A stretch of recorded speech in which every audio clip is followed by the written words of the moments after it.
Okay, so it is 7 o'clock, so we will get started. I just wanted to start and say welcome everyone and thank you for attending Hospice Simcoe's Dying Matters event titled Grief in the Workplace. We're going to start with a land acknowledgement. Hospice Simcoe acknowledges that we are situated on the traditional land of the Anishinaabe people. The Anishinaabe include the Ojibwe, the Ottawa, and Potawatomi nations, collectively known as the Three Fires Confederacy. Given the context of this presentation tonight, we also acknowledge that grief and loss is not just about physical death, it can include other losses, such as cultural identity and ancestral lands. We are dedicated to honoring Indigenous history and culture and committed to moving forward in a spirit of reconciliation and respect with all First Nations, Métis, and Inuit people. This Dying Matters event will be using the webinar feature on Zoom. This means you can see and hear the panelists as well as their PowerPoint. However, your own individual cameras and microphones will be off. So don't worry if your dog barks, phone rings, or have children in the background. It will not be picked up by the camera or microphone. We will start our event with short presentations from our panelists. They will touch on topics such as caregiving and being bereaved, how that impacts the well-being and translates into the workplace, compassion in the workplace, what's holding us back, and how to implement compassion into the workplace. We will then open it up to the community. We encourage you to ask any questions you may have regarding this topic. Please ask your questions in the Q&A section at the bottom of your screen, and we will try our hardest to answer all questions before 8:30. If we are unable to get to your question, we will touch base with you at a later date. Also, there is an anonymous option in the Q&A box. We will also be using polls during this event. It will pop up at the bottom of your screen and just takes a couple seconds to respond. We will do our first poll to learn a little bit about our attendees. You will see it pop up on your screen and just click your answer.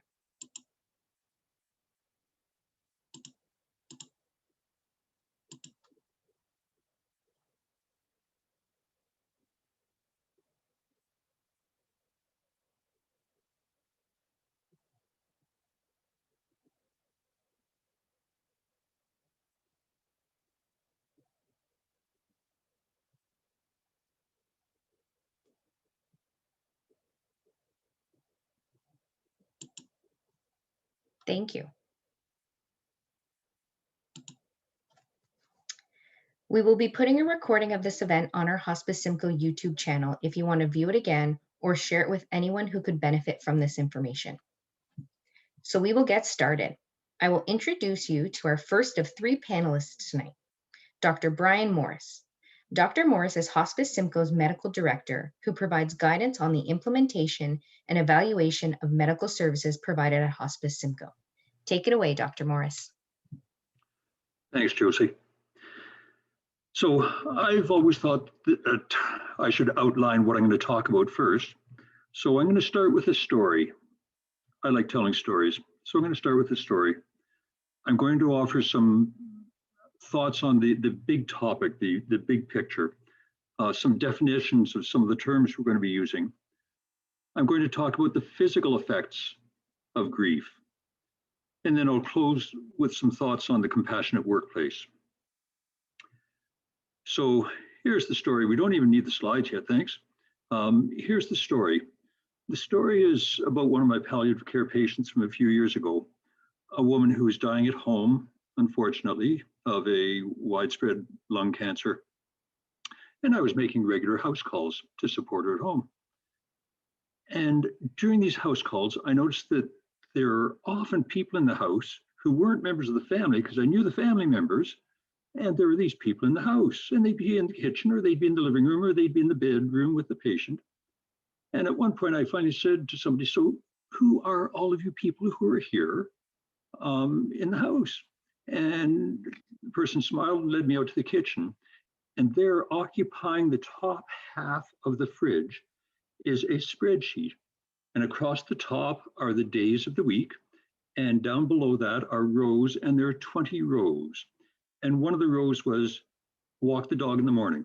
And one of the rows was prepare breakfast and clean up. One of the rows was lunch and dinner, shopping, taking the garbage out, sitting with Mary overnight. Who's got the overnight shift? And each one of these boxes was filled in with a name. And the neat thing in the context of this presentation tonight is that I recognized a couple of the family names. I asked about more of them, and this is a neighbor, and that's a neighbor, but everybody else here is either from her workplace or the husband's workplace.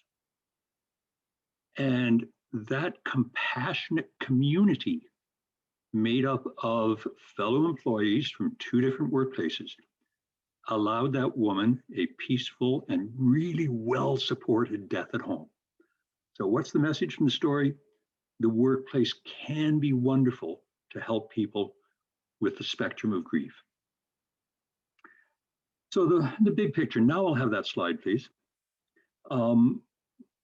At Hospice Simcoe, a lot of our work, most of our work, much of our work is with individuals who have life-limiting illness.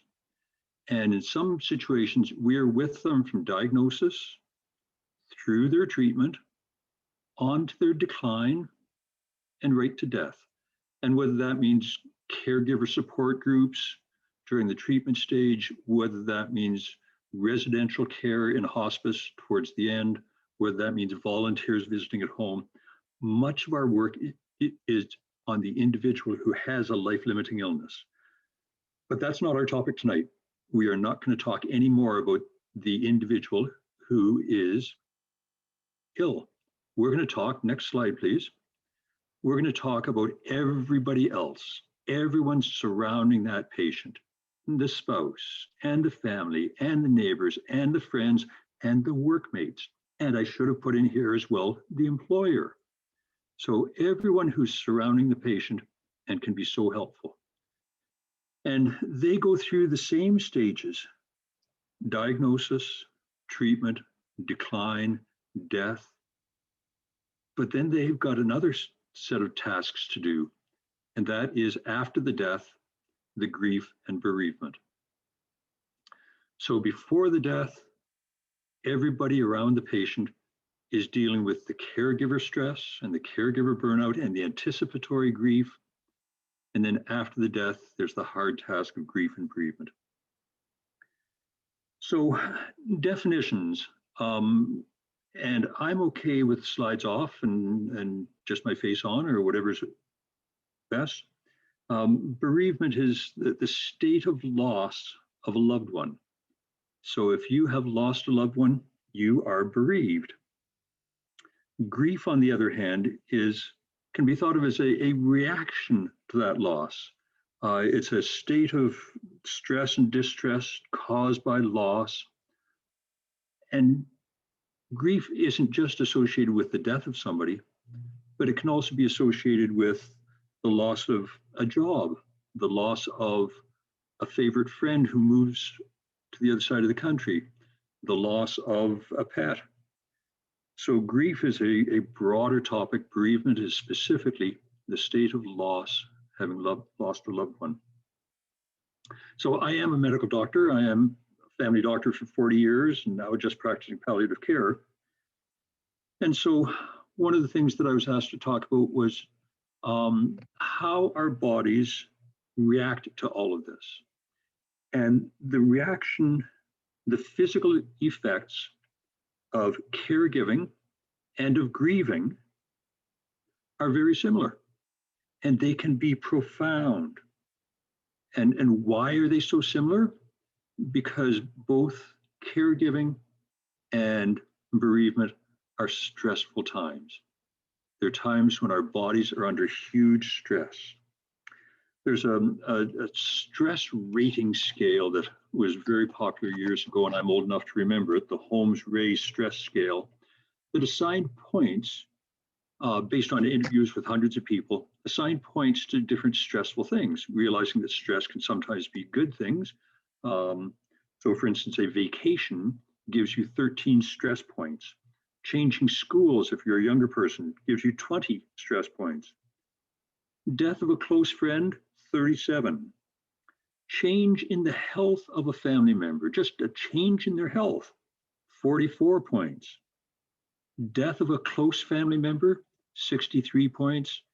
And death of a spouse, 100 points.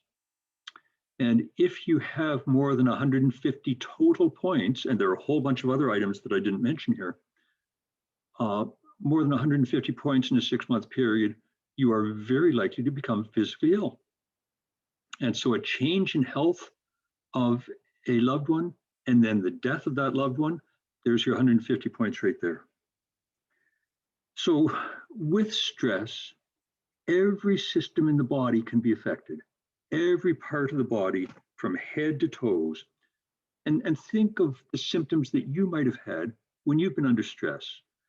Think of headaches, ringing in the ears, palpitations, chest pain, chest heaviness, shortness of breath, that awful smothery feeling where you feel you just can't get a deep breath, nausea, heartburn, belly pain. I love our English language. And how do we describe a situation that's really intolerable? We say we just can't stomach it. Well, there's the phrase.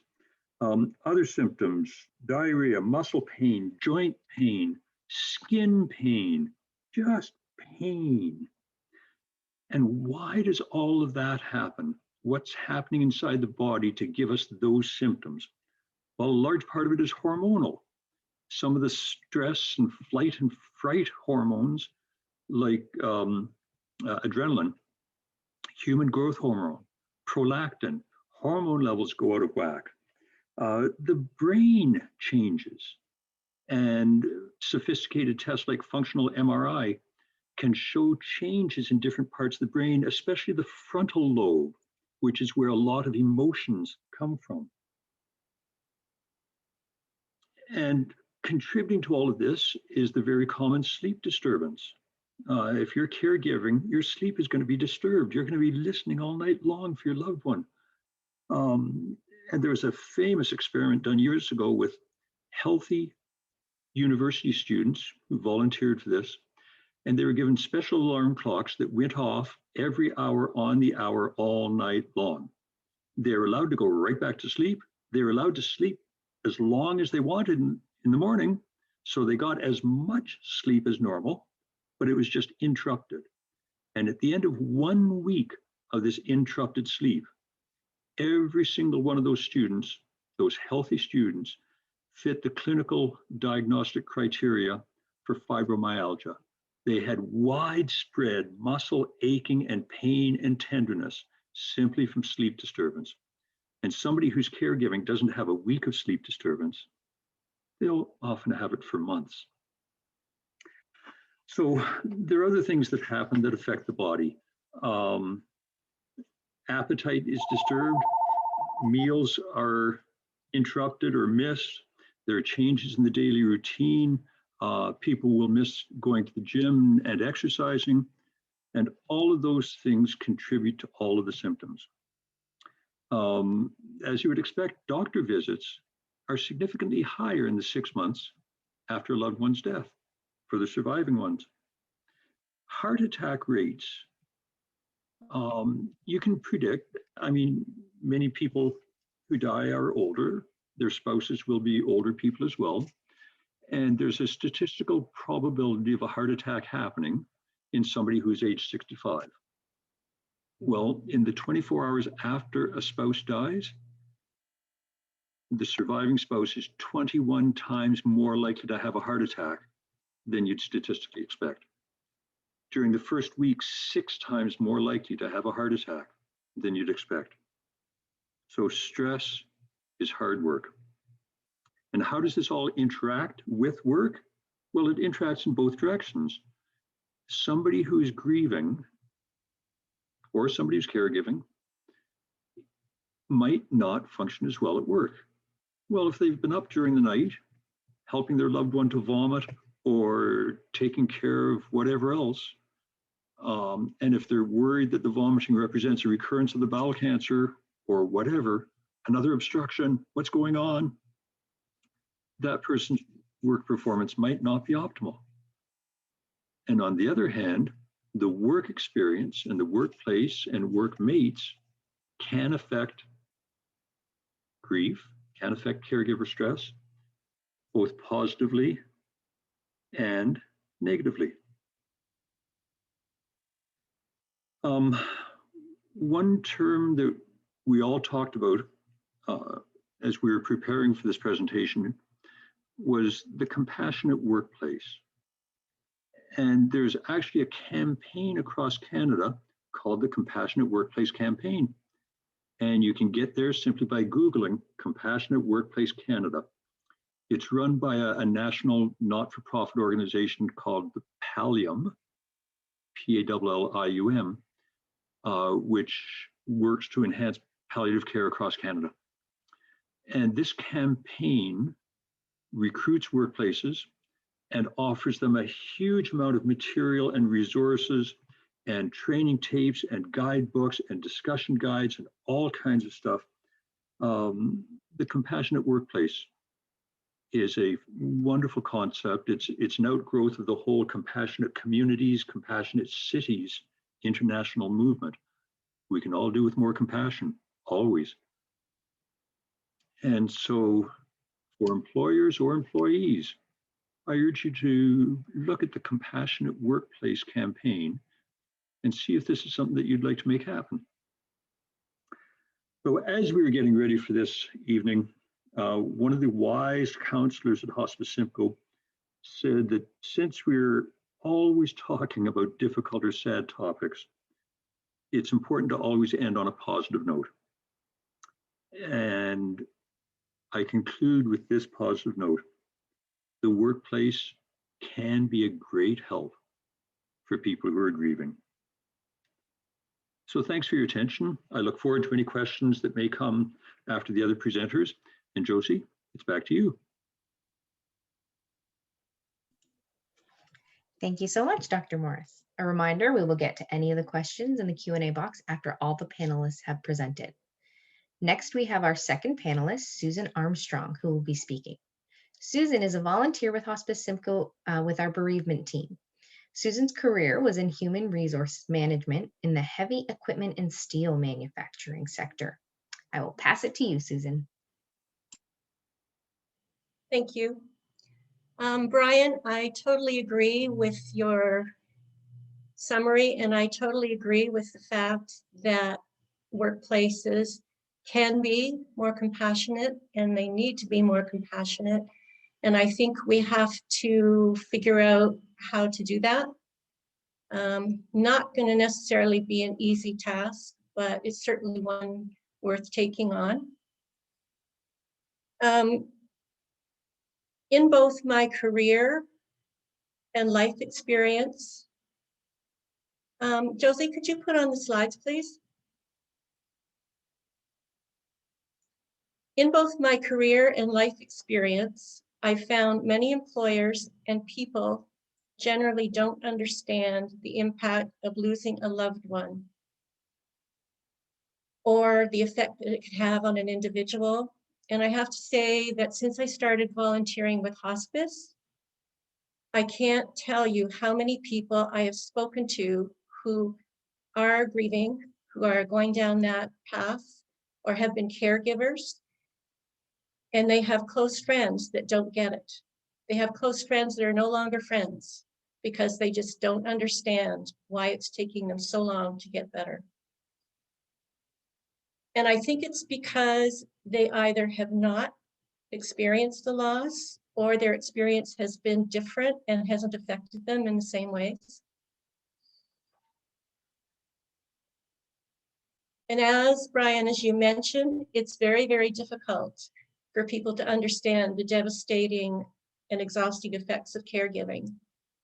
I think it's one of those things also that unless you've lived it or you have educated yourself on it, you just can't possibly understand it. And many people who've been caregivers, they lose their identity. In many conversations that I've had as a volunteer with people who have lost a spouse and they've been the caregiver, so many of them They just feel like during that period of time, they lost who they were. They didn't really know who they were anymore. And it takes a while for somebody to recover from that experience. And some of the burdens of caregiving, there's a sense of uncertainty, helplessness, and vulnerability. Anticipatory grief and loss as they face the impending death of a loved one. It's pretty tough to spend your time 24/7 looking after someone and knowing what the end is going to be, knowing the reality of it and what's next. There's generally social isolation and exclusion, and I think it's because, again, people don't understand what's going on. They don't understand the impact or the life that the caregiver is now living. The caregiver isn't able to socialize. The caregiver would love to maybe go out shopping or something like that, but they can't do it because they can't leave the person that they're looking after. Anxiety and depression, that's a definite, it's a given. And again, it's very difficult to overcome. Brian, you talked about fatigue and sleep deprivation as well. And you're right. So many people that are in the caregiving mode, especially if they're doing it alone without other people helping them with different tasks, they don't sleep. They basically sleep, as you said, and you're bang on. They sleep for an hour, maybe two if they're lucky, but they're not getting real sleep. And even if they do doze off, then a strange noise or something might happen and it wakes them up because they're always on alert. And another thing I think that is also a burden for caregivers is I think they feel job insecurity and fear, and actually fear of returning to work. Again, in my volunteering role, I've spoken to so many people who have been off for a while after the death of a loved one, and the time is coming that they have to go back to work, and they're actually fearful of it. They're fearful of what their coworkers are going to say to them. They're fearful that everyone they run into is going to say, "Are you okay? I hope everything's okay now." And they're fearful of not being able to handle that many people asking those caring questions. And they're afraid of just melting into a puddle on the floor on their first day back at work.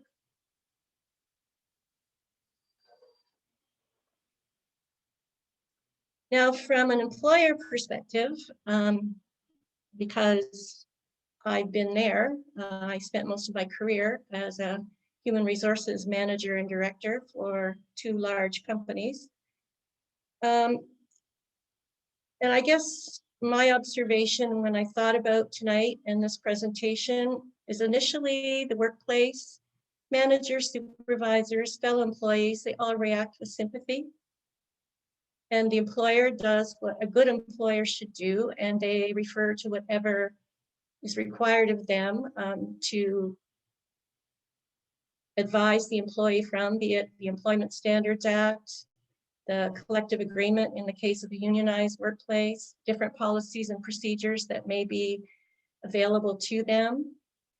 And they should, and hopefully, talk to them about EAP programs if they have one, and their weekly indemnity plans, so that at least the employee has an idea of what they can take advantage of. But I also think that employers should let the employee know, actually they should educate themselves so that they know what else is available out there. There are several subsidized programs that are subsidized by the government, for instance, critical care leave, compassionate care leave, and an employee can certainly obtain a lot of information through Service Canada, because most of them, not most of them, but a lot of the leaves, they can be subsidized through employment insurance. Then what happens though is after a while, workplaces, including some of fellow employees at workplaces, they focus on the vacancy and how it's disrupting the workplace and the workflow, because they have to figure out how to fill this vacancy that's created.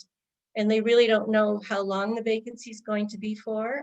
And so being a typical employer, they look at it also from a dollar and cents issue. Do I have to hire somebody else?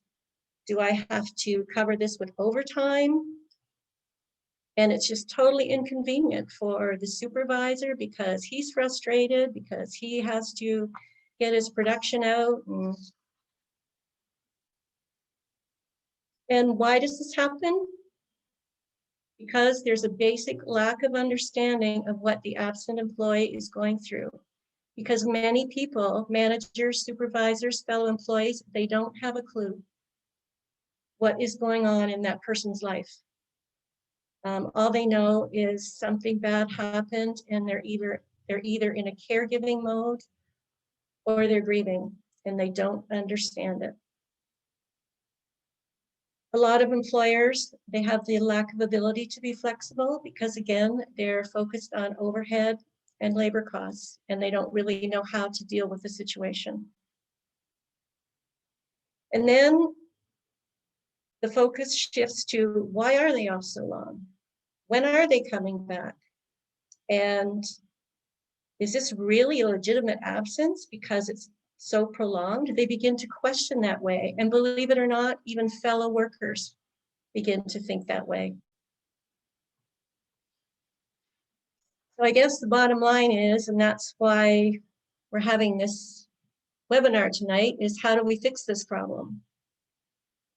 And I've thought about it a long time, had a couple of discussions about it, and the bottom line, as I see it, is we need to get creative, and we being a whole bunch of different people, including environments, people that work at hospice, people like you, Brian. And we need to figure out a way to increase the education and knowledge and understanding related to caregiving, grief, and bereavement. We need to develop it in such a way that employers from all sectors can understand it. Next slide, please. And I think what has to happen here in order to be effective is we need to talk to different workplaces about what is available for employees in the community to get support. A lot of employers probably don't understand what is available through hospice, places like Rainbows, places like Gilda's Club. So if we can educate workplaces and employers on those availabilities, then they can transfer that knowledge to the individual that is away due to grief or looking after someone. And then I think we also need to establish a forum and plan to approach workplaces to convince them to figure out ways to provide training for their staff. A lot of times a workplace, they may have thought about something like this, but they don't really know where to start. So maybe they just need a little tap on the shoulder and some professional help.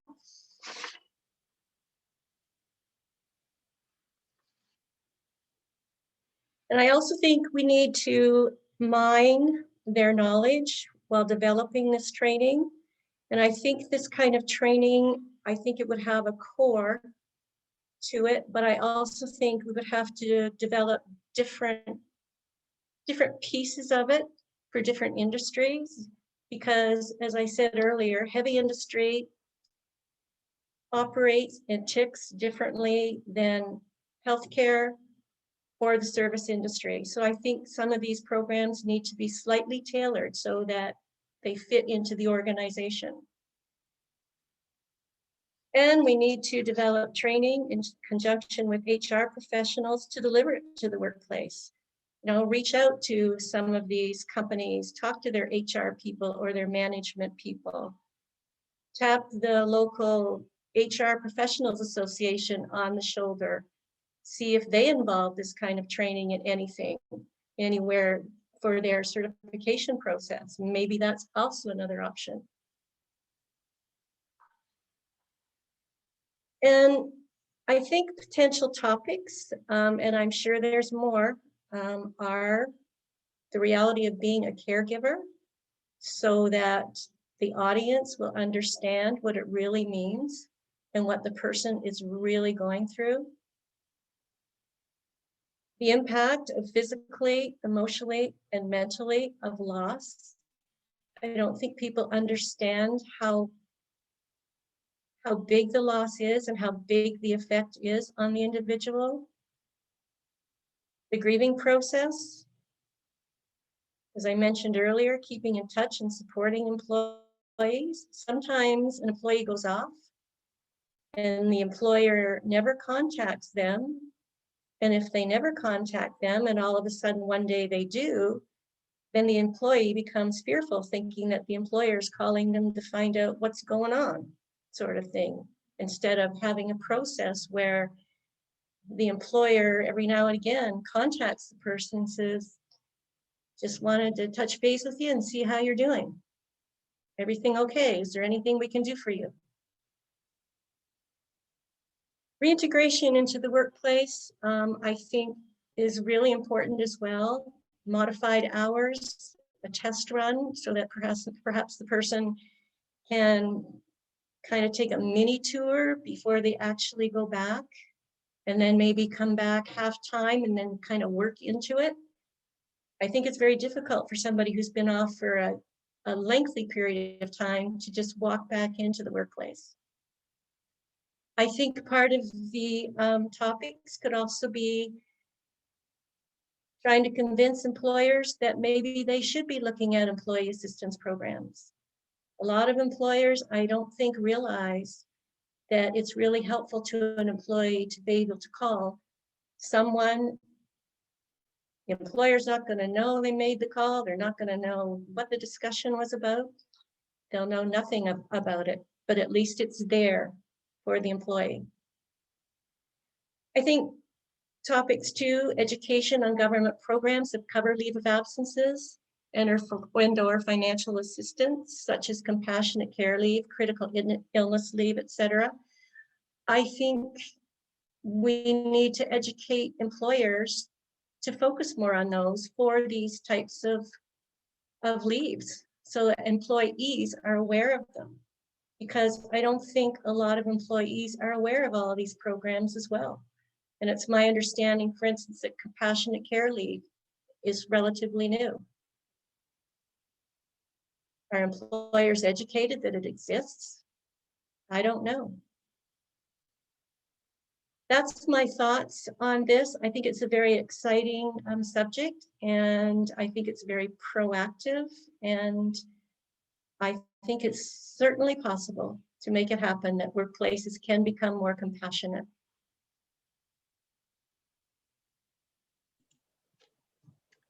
Perfect. Thank you so much, Susan. Thank you. Our final panelist this evening is Colleen Risk. Colleen is a bereavement coordinator at Hospice Simcoe and provides bereavement support through programming, including one-to-one support and support groups. I will pass it to you, Colleen. Right, thank you, Josie. And also I want to extend a huge thanks out to Dr. Morris and Susan for giving us all that incredible information and all that insight. It's very much appreciated, and I think will really benefit people who watch this video going forward. So today I'm going to be talking about the practical ways that professional environments can incorporate compassion, empathy, and support in the workplace. So essentially how to kind of create a compassionate workplace. But before I get into that, pardon me. So before I get into that, I kind of want to get into what grief looks like in the workplace. So in Ontario alone, we have 6 million employees. And we also, so with an aging, oh, pardon me, I'm going to restart that. So yes, we have 6 million employees in Ontario. But with a rapidly aging population, we are seeing an increase of individuals who are living with, various ailments, chronic conditions, and life-limiting illnesses that we haven't seen before.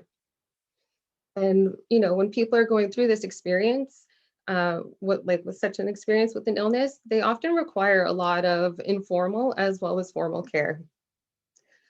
So for an individual who is living with some sort of chronic condition or life-limiting illness, and throughout the entire trajectory of, the grief continuum, so whether like when they're diagnosed, as their health declines, the dying process, that kind of thing, they typically have up to 5 individuals who are providing them informal care at any given time. So the reason why I bring this up is because a lot of our informal caregivers are a part of our workforce. So in Ontario alone, more than a third of our workforce is providing some form of informal care to a family member or a friend. And this kind of equals out to be about 35% of our workforce. So when you think about it, that is a significant portion of people contributing to our society that are juggling, not only just their own lives, but as well as the demands of illnesses, taking care of others in grief and bereavement. And then, yeah, it is just very daunting. So they're trying to do that on top of, the day-to-day tasks at work. Now, continuing kind of on the spectrum of grief, if you will, Canada on average sees 260,000 deaths annually. And in the world of grief and bereavement, we kind of get a sense that, or have an understanding that for every death that is experienced, there are 5 people impacted by it. I'm not sharing this information to kind of paint like a doom and gloom portrait, like picture of our workforce. More or less, I'm trying to illustrate that grief is very present within our workforce. And that chances are you have already worked with, will be working with, or like are working with somebody who is directly directly impacted by the grief continuum. So meaning that they are a caregiver, or they're supporting somebody who is actively dying, or have already impacted by grief and bereavement from the death of someone in their world.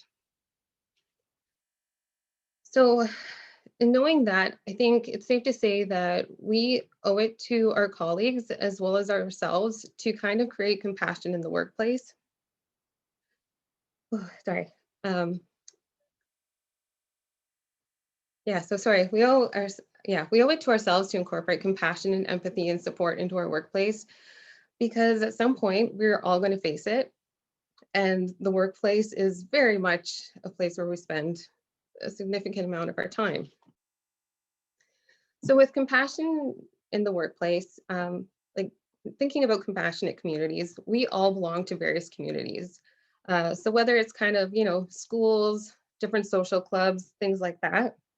And all of these communities provide us with a great well of support and resources, especially when we're going through something difficult in our life, such as having a family member or a friend living with an illness or dying or grieving. But often, for whatever reason, the workforce has kind of taken a backseat when it comes to being a part of that compassionate community. And it's unfortunate because we actually spend a lot of time at work and with our coworkers. I was reading a report the other day where it was saying that the average adult will spend 90,000 hours of their lifetime at work. So that is a huge chunk of time that we're spending in a professional environment. And if you think about it, we're actually we can be spending more time with our work family than our biological family or with our friends. So, when we're spending so much time with like our coworkers and in our workforce, we deserve to kind of have compassion kind of exuded to us, and and to share, be compassionate to our colleagues, because we're just spending a lot of time there. And yes, as much as the professional and personal world relatively stay separate, there at times things happen where you just can't kind of separate the two. So such as when you're caregiving, because it very much will bleed into every aspect of your life. So in establishing a compassionate community within the workplace, we are allowing people who are grieving to see that they are a valuable member of the team that they contribute to, and that they are supported, and that they are and that they are cared for, and that there are people out there willing to help.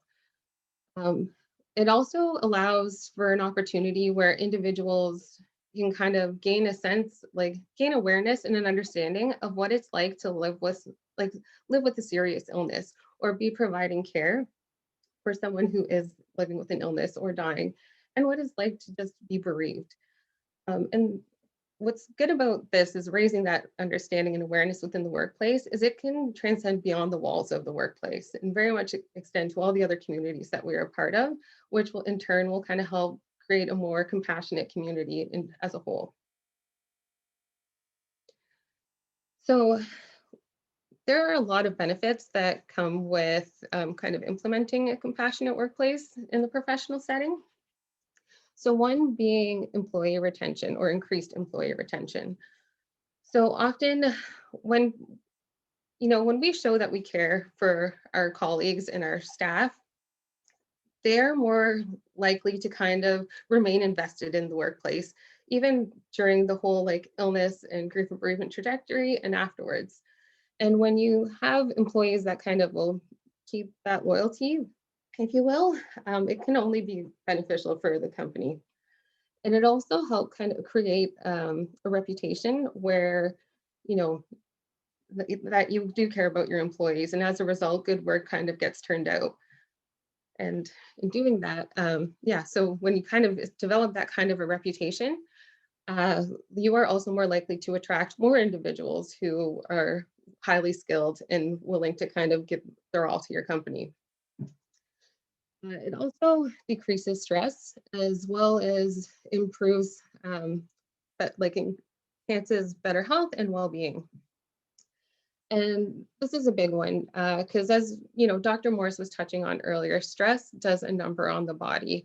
And when you're stressed and your health declines and your overall well-being is declining, the quality of your work and the quantity of work that kind of gets pumped out is just not there. And it'll also increase increase the need for sick days to be utilized or leaves of absences, that kind of thing.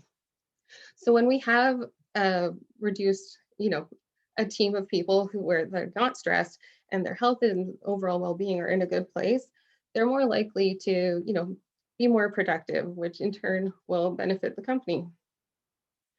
Another benefit is that it also enhances interpersonal relationships. And if you think about it, relationships are really a huge driving force within the workplace.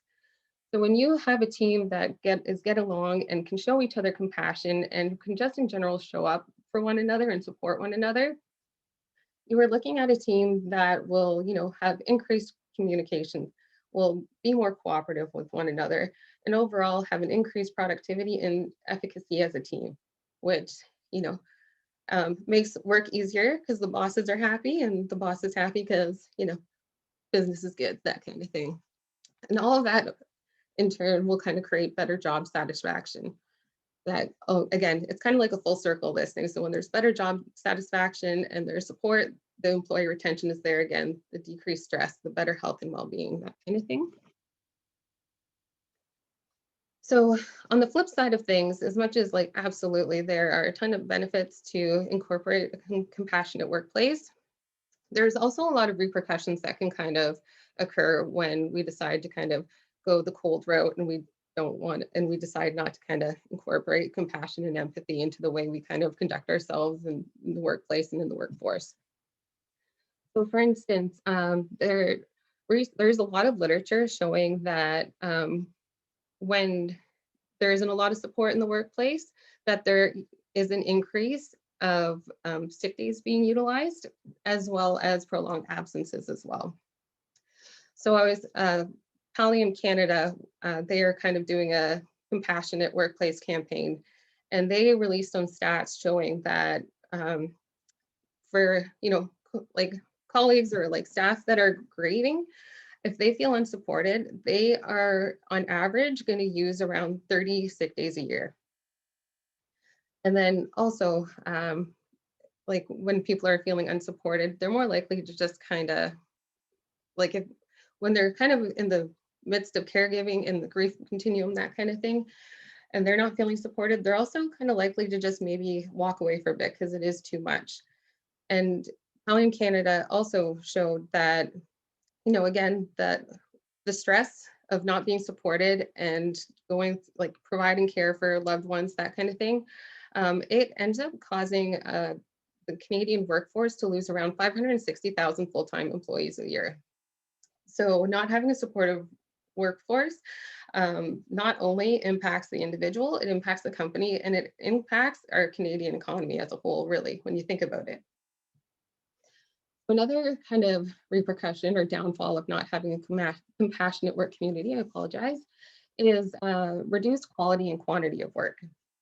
So when people aren't feeling supported and they're being pulled in a million different directions, so like as Brian was saying, if they're up all night with their loved ones, and then they don't kind of have that team around them to help them at work, their work is going to suffer because they're being physically, mentally, and emotionally drained from everything else going on in their world.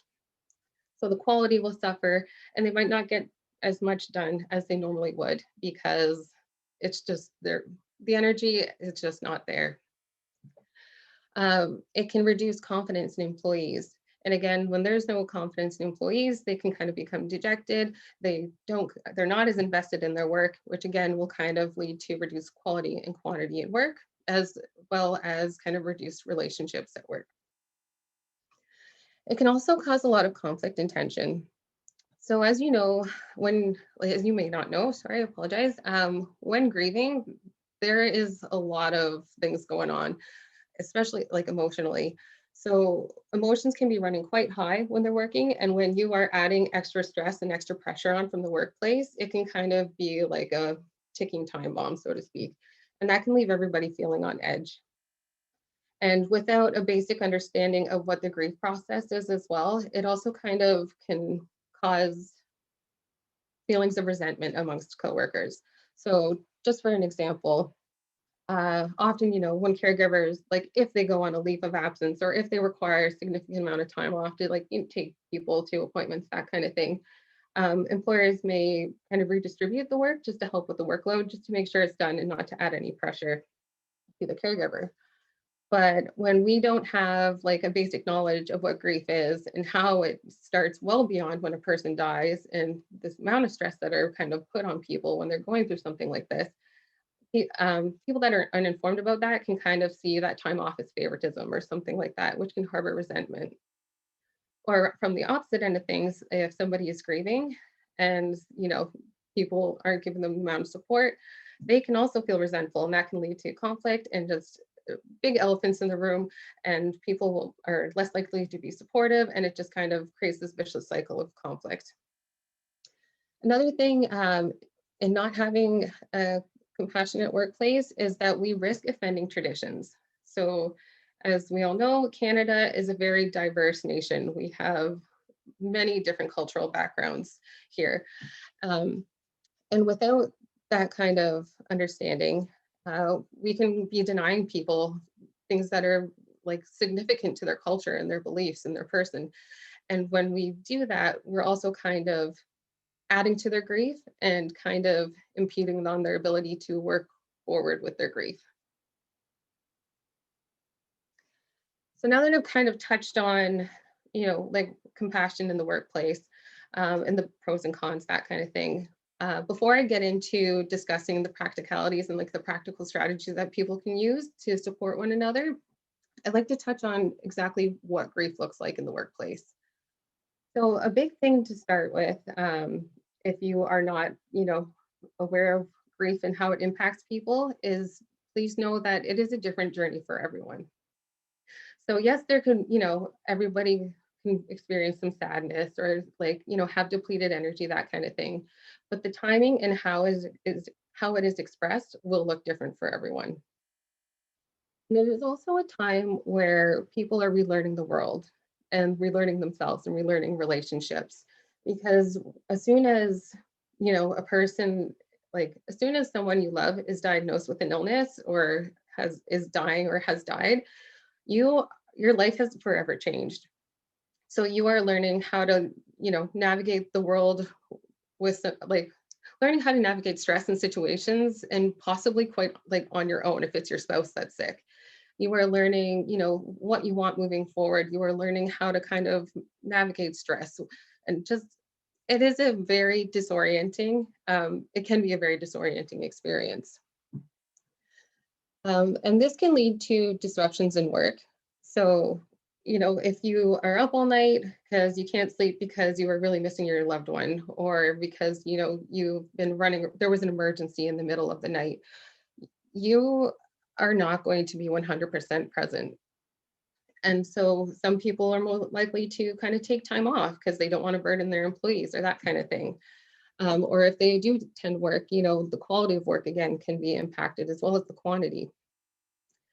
And grief also has the ability to, sorry, I apologize, impact a person's neurological processes. So there's this thing called grief fog. And what it is people's memory and concentration are completely depleted. So if you are throwing a lot of work their way as if, they are operating at full capacity before everything happened, chances are that deadlines might be missed or information that's pertinent to certain projects could be forgotten. And it's not that they're trying to, be neglectful employees. It's just that literally there are neurological changes happening. Their brain is not wired, like it's not that it's not wired, but it's not functioning the way it was before. There's also a lot of emotional responses. So, as with grief, like any kind of form of grief, it does impact you mentally, physically, emotionally, spiritually, but it kind of, like, grief depletes your ability to kind of cope with things, your window of tolerance, if you will. So certain things that, maybe wouldn't bother you before in the workplace, all of a sudden become a huge trigger and can elicit like an emotional response that is very disproportionate to the situation. And it's not that, necessarily that whoever they've kind of had a response to did anything wrong, or maybe they did, but ultimately it just means that their window of tolerance is down. They're going to have moments where they are triggered and they are upset and they need some space, or they need somebody to speak with. There's also a lack of energy, or social withdrawal, social isolation. So again, touching on grief really does take a lot out of a person. It is hard work.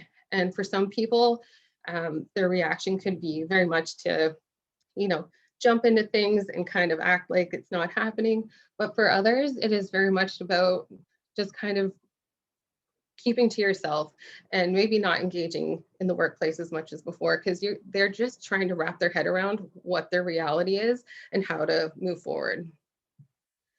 It's also not uncommon for colleagues that are grieving to experience different physical symptoms such as headaches, stomach aches, that kind of thing, or even body aches.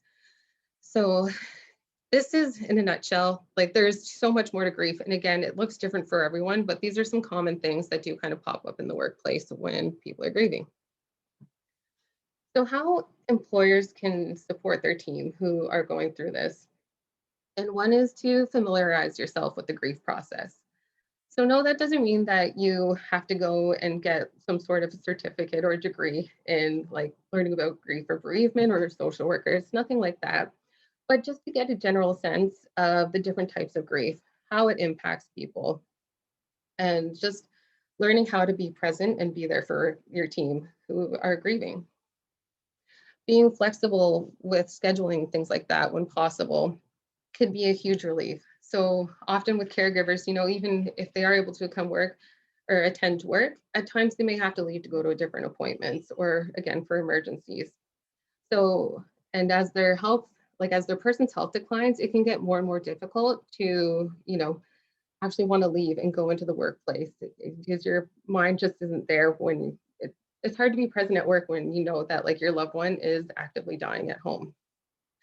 So working out a plan where maybe they only come in for half days, or maybe they work, sometimes they're working from home, sometimes they're in the office, whatever, it'll look different for everyone, but flexibility could be really beneficial for anyone who's kind of going through the journey of grief.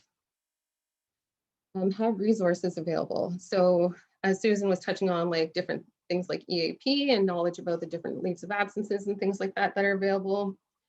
Also, even if EAP is not something you offer, it might be beneficial to have a list of crisis lines that are available, or a list of local organizations that can kind of help provide bereavement support or support for caregivers, whatever, wherever on the continuum. Like, it might be beneficial, just even if they don't do anything with it, just let them know like this is available to you. Drafting different caregiver and grief policies, just so when this does happen, and it will happen, that people know what their rights are and where they stand within the company, or what kind of services or support would be available to them when it happens. Maintain open communication with staff.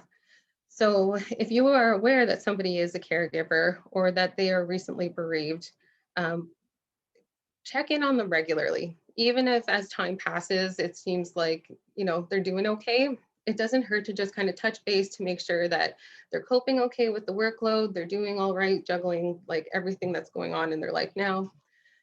Because it also, keeping that open communication will help you kind of like be preemptive in supporting that person before things just kind of spiral and a crisis kind of pops up, that kind of thing. And remembering they're the expert in their grief. So if you see that somebody's really struggling and maybe they could benefit from taking some time off, there's no harm in bringing that up in a non-threatening way. But ultimately, remember at the end of the day that they're the ones living this life and they're the ones going through this journey. So they know best what they need at this time. And another thing is, don't trivialize the grief. So there are a lot of different griefs that aren't necessarily recognized within society for whatever reason. So just for an example, somebody's ex-husband dies, that kind of thing. And it kind of can make you wonder like, oh, why are they grieving? Like it was an ex, that kind of thing. At the end of the day, there was a connection with that person at one point, or they just had a relationship. That person had an impact on their world, and it's not our place to say how they grieve because of that loss. So when a colleague is a caregiver and when they're caring for someone who is sick and is dying, there are a few things that you can do to kind of support them, but keep them looped in with the work environment and help them feel supported while away. So one is, while they're on leave, appoint an office liaison. So somebody that can kind of touch base with them and see how they're doing, see what kind of supports they need, if anything, and just to get an update so that they can, and get permission to kind of share that information with the rest of their team. Just so they're not getting like a dozen different phone calls from everyone when they're already trying to juggle enough. Respect their privacy. So if they're, if they just want to be left alone with their family for that time being, don't push them to try to help or anything. Just give them their space and you can kind of touch back periodically. But do maintain a connection. So even if they are on a leave of absence, if something big happens in the workplace, keep them connected by sharing that information with them, or include them in, like, invite them to meetings, and if they can attend, great. If they can't, don't worry about it, that kind of thing. Help with workload. So whether that looks like redistributing amongst several colleagues or hiring somebody temporary while they're away, just the fact that knowing that their work is being taken care of, it's not piling up on their desk, they're not going to come back to crisis after crisis, that kind of thing, can really take a load off their stress levels. When they do come in, treat them as you normally would, because it is anxiety inducing enough as is to, like, when you know that you were that person whose loved one is dying, and then you're going in and everybody's treating you different. And also just encourage dialogue in the workplace, because when we encourage dialogue in the workplace, we are raising awareness, we are educating people on how to support and everyone. So that individual, when they come in, they do feel well supported, and for when it happens in the future, people are more well prepared, on how to support people. And sometimes, as much as, yes, we've kind of focused on death of, a colleague's loved one, if you will, death does happen in the workplace. And it is very much, it can have a significant impact on how, the workplace is conducted, productivity, all of it. So when that does happen, it is important for like somebody, an appointed leader, to send out a tailored response. And what I mean by a tailored response is, if they've been there for a long time, you can kind of touch on a little bit more of who they were, what they meant to the company, that kind of thing. Or if they were brand new, you can kind of touch on how they were new, but they still, you were really looking forward to working with them, that kind of thing. And inform the staff right away that, or as soon as possible, that this death has occurred, and make room for grief responses. And when I say make room for grief responses, I don't necessarily mean, within the first week or so. Like, do not set a timeline on it, because for some people, it takes a while to kind of internalize and process what the death and what the loss means to them. So if they're kind of working the need to take a break, that's okay. Or if they need somebody to talk to, that's also okay. Allow for that space, because again, that compassion will kind of help with the grieving process. Commemorate the death. So, what that looks like will be different for everyone. Maybe it's getting together for a potluck. Maybe it is having a celebration of life at the office. It'll look different for everyone, but just to do something to mark that person's presence and the impact that they had on their colleagues and in the workplace. If there is a funeral, let colleagues attend the funeral without kind of worrying that they're going to be penalized if they have to take time off.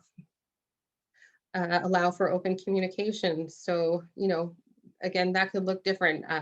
It could be having meetings to kind of talk about everything that's been going on.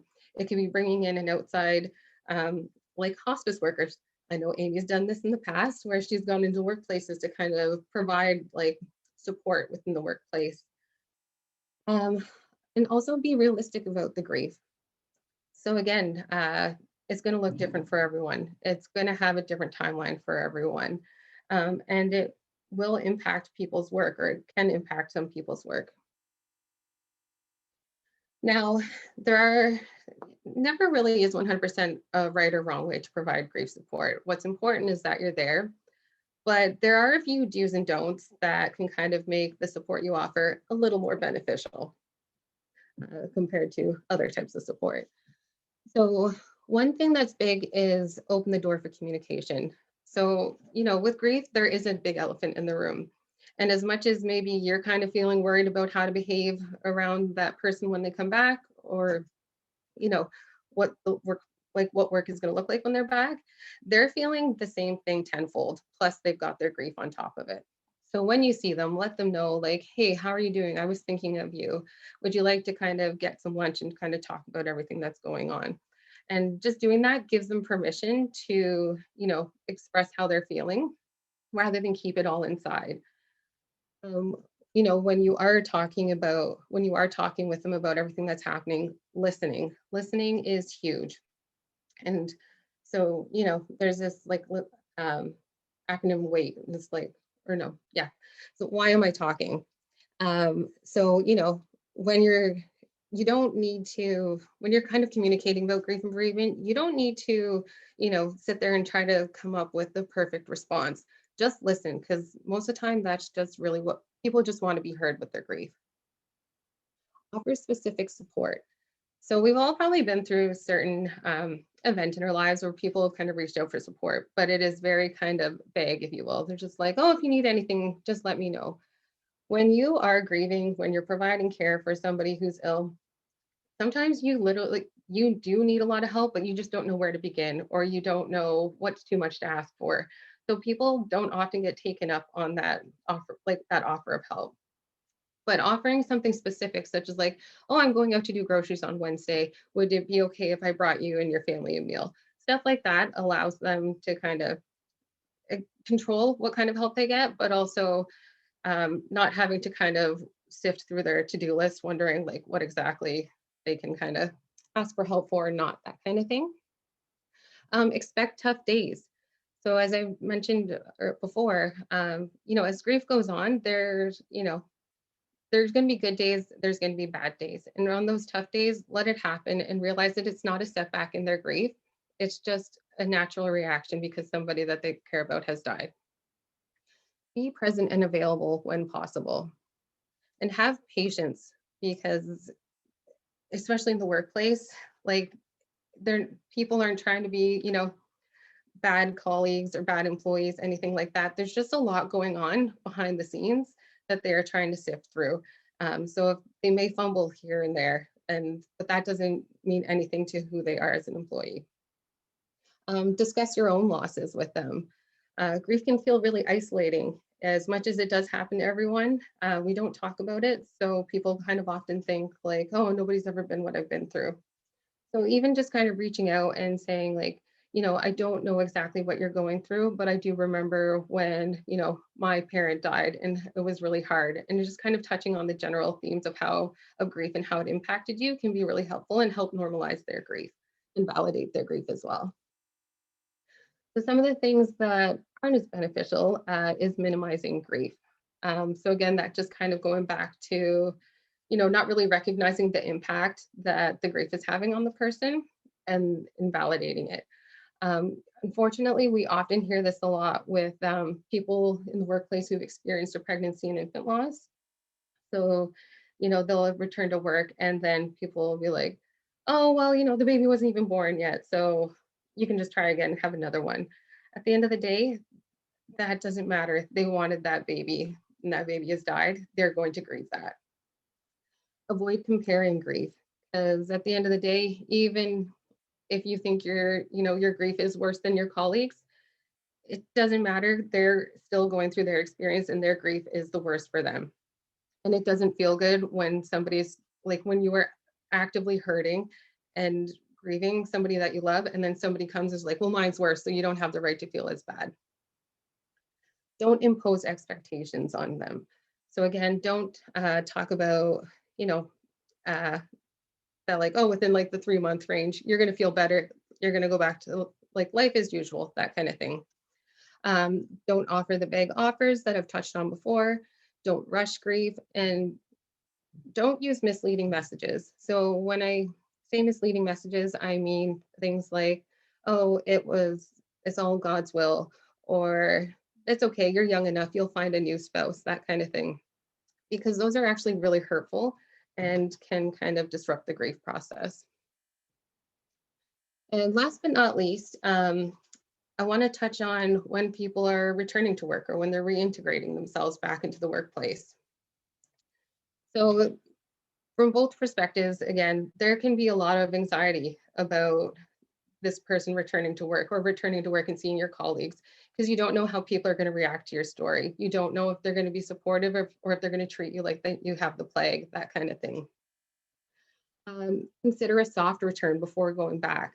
So consider like if you have a date set where you will kind of be returning full time, go back a week or two beforehand, have lunch just to see how it feels. If it doesn't feel good, there's nothing wrong with taking more time off if you feel you need that.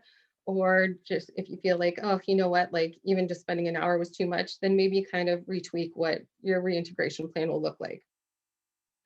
Prepare for triggers, because especially in the early days of grief, you don't know what exactly is going to set you off. So just prepare yourself that at some point somebody may say something, somebody may do something, you may see something that will be upsetting, and kind of have a plan about how you can kind of process that or where you can process that. Connect with your human resources person or supervisors, just to, again, get a feel for what's been going on in the workplace, to see what your workload will look like, what your role is going to be, so you have a clear sense of what's going to happen when you go back, and it's one less thing to be anxious about. Make a grief plan. So identify people that are safe to talk to, identify places that are safe to go to if you need to have a good cry, that kind of thing. And take care of yourself. Get lots of sleep, eat healthy, drink lots of water. And also, if you want to sneak in like a burger or something, that's okay. That's great. Food's delicious. And then when you're going back, again, just to touch on how earlier when I mentioned that, like memory and concentration is kind of compromised when grieving. So some ways to kind of get around that is to make some to-do lists. So you're not kind of dropping things off to the side, that kind of thing, and double check your work or have somebody else double check it for you. And then last but not least, be honest with yourself. If you need more time off, take it, because that's okay. Because what you're going through is one of the hardest things a person can go through. Somebody you love is was sick, they died. That is huge. And it's not light work. So yeah, just take care of yourself and be honest. So after that, I'm all done. So here's a list of resources of some of the things that we've touched on through our presentation. And I do just want to say that a lot of information was thrown your way, and it may seem overwhelming, but just know that at the end of the day, what's really important is just being there for each other, because the world is hard enough, grieving is hard enough. So just be there for one another, take care of one another, and the rest will kind of fall into place. So thank you for listening. And yeah, thanks for joining us. And it's the Q&A time. Thank you, Colleen, and thank you to our panelists tonight for all of this valuable information. We will now open it up to the discussion. If there are any questions, please type them in the Q&A box. And I will start with the first question. How can we provide our colleagues with support, or how does support differ while working from home during COVID times?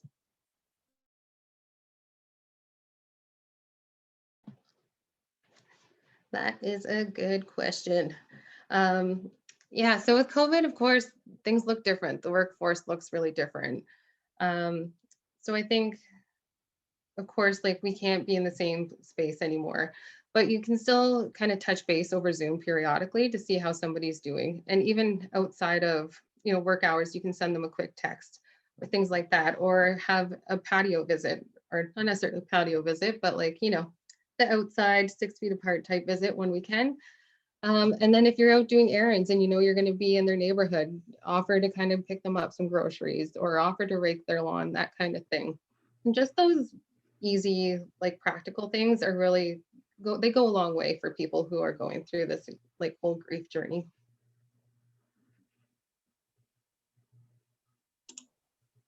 Thank you. The next question is, what is the impact of a compassionate workplace on the bottom line?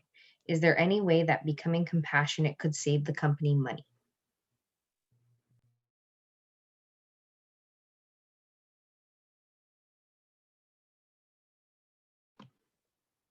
No, okay, I'll get it. I think I don't have really an answer for that, but I think when I think about workplace environments and from an employer perspective, I think if it's planned out well and if an employer kind of owns the fact that they want to incorporate something like that into their workplace, then I think it could be done without impacting the bottom line significantly.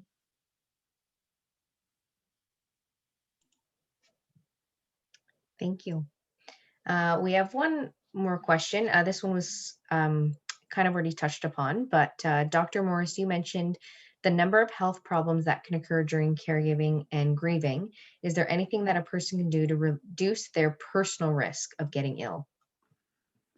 Yeah, and the answer to that, Josie, is that just about everything that your doctor or your mother told you about staying healthy applies here. So even if you're grieving, trying to eat meals on a regular basis, even if you're grieving, getting outside for a nice long walk, getting regular exercise, having a regular sleep pattern, not overindulging in alcohol. So all of these things that keep people healthy at every other time in their life help to keep people healthy here. Now, a small specific thing is with respect to the heart attack risk. Most people that have heart attacks have risk factors for them: high blood pressure, high cholesterol, whatever. And making sure that medications are taken on time is really simple, but it really makes a big difference. If as part of your grief, your sleep pattern has changed and you're not taking your pills at the regular time and you forget pills some days, that just increases your risk. So staying healthy in every way. Perfect, thank you. Are there any other questions?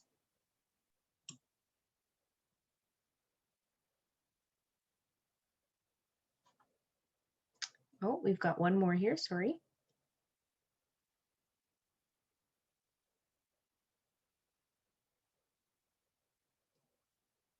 So this one isn't a question, but it's more so just a comment from one of our attendees. They said, I personally remember when I went through an unwanted divorce when I was 26. I was teaching at the time, and the principal at the school forced me to go back to work. I don't remember teaching for 4 months. I remember waking up at 6 a.m. and crying until I had to go to work, and then coming home and crying some more. Also, the book called Option B, Facing Adversity, is excellent.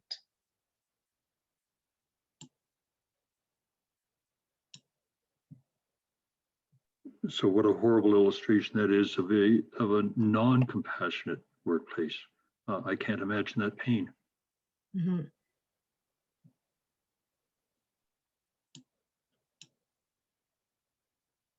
Any other questions?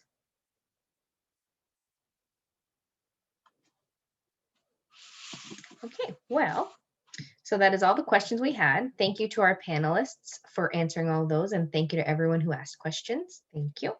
So again, I want to thank our 3 panelists for speaking this evening and thank everyone who has tuned in. If you are wanting more information or have questions come to mind after the event, please contact Doris at Hospice Simcoe. Her email will be provided in the chat box, or you can also find it on the Hospice Simcoe website. And a reminder that this will be posted on our YouTube page. So if you are wanting to watch it again or pass it along, you can find it there. So thank you everyone for attending, and I hope you have a great evening.